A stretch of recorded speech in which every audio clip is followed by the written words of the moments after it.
शिक्षक प्रत्येक शिक्षार्थी को 3 पेंसिल देता है। यदि कक्षा में शिक्षार्थियों की कुल संख्या x हो तो बताइए कि शिक्षक शिक्षार्थियों को कुल कितनी पेंसिल देता है। शिक्षक जो आपका अध्यापक टीचर होता है उसको शिक्षक बोलते हैं। शिक्षार्थी मतलब जो आपका विद्यार्थी होते हैं, जो पढ़ने आते हैं, उन्हें शिक्षार्थी बोलते हैं। ठीक है, तो जो आपका शिक्षक है वो शिक्षार्थी को 3 पेंसिल देता है। ठीक है, यदि कक्षा में शिक्षार्थियों की कुल संख्या x है तो बताइए शिक्षक शिक्षार्थियों को कुल कितनी पेंसिल देता है। यहाँ पे ये एक कक्षा है, 3 विद्यार्थी हैं, 1 2 3। तो सबको कितना पेंसिल दे रहा है? 3। इसको 3 दिया, इसको 3 दिया, इसको 3 दिया। तो यही पूछ रहा है कुल कितना पेंसिल दिया। तो 3 3 6 3 9, कितना पेंसिल दिया सबको? टोटल कितना दिया? 9। और कितने शिक्षार्थी हैं? 3। तो यहाँ पे 3 गुणे कितना दिया सबको? 3। तो यहाँ पे 3 गुणे 3 में करेंगे तो यहाँ पे 9। तो इस तरह से भी उत्तर आ सकता है। ठीक है, और यहाँ पे विद्यार्थियों की संख्या दिया नहीं गया है, तो इसका मतलब यहाँ पे आपका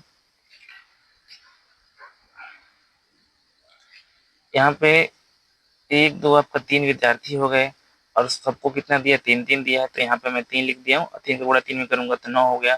और यहाँ पे देखिए 1 2 3 विद्यार्थी हैं और सबको कितना दिया गया? 3। इसको 3 दिया गया, इसको 3 दिया गया, इसको 3 दिया गया।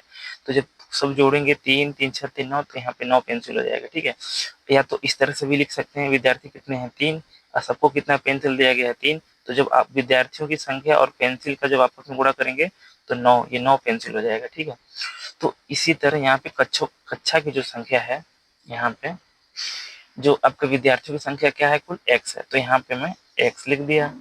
ठीक है, और गुणे कितना सबको पेंसिल दिया है? 3।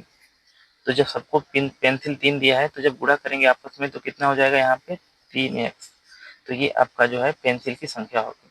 तो यही आपका पूछा गया है कि उत्तर कितना होगा। तो यहाँ पे उत्तर जो है आपका 3x हो जाएगा। एक बार मैं फिर से समझा दे रहा हूँ आप लोगों को। देखिए कक्षा है, उसमें आपका 3 विद्यार्थी, 1 2 3 विद्यार्थी हैं। ठीक है, और सबको कितना पेंसिल दिया गया? 3 3 दिया गया। इसको 3 दिया गया, इसको 3 दिया गया, इसको 3 दिया गया। तो यही पूछा गया कुल कितना पेंसिल दिया गया। तो 3 3 6 3 9 पेंसिल दिया गया। ठीक है, यहाँ पे 9 हो गया। और देखिए दूसरे तरीके से कैसे सॉल्व करेंगे। शिक्षार्थी कितने? 1 2 3 है, तो यहाँ पे मैं 3 लिख दिया हूँ। और कितने पेंसिल सबको दिए गए? 3। तो जब शिक्षार्थियों की संख्या गुणे पेंसिल की संख्या गुणा करेंगे आपस में तो 9। तो इस तरह से हम लोग निकाल सकते हैं।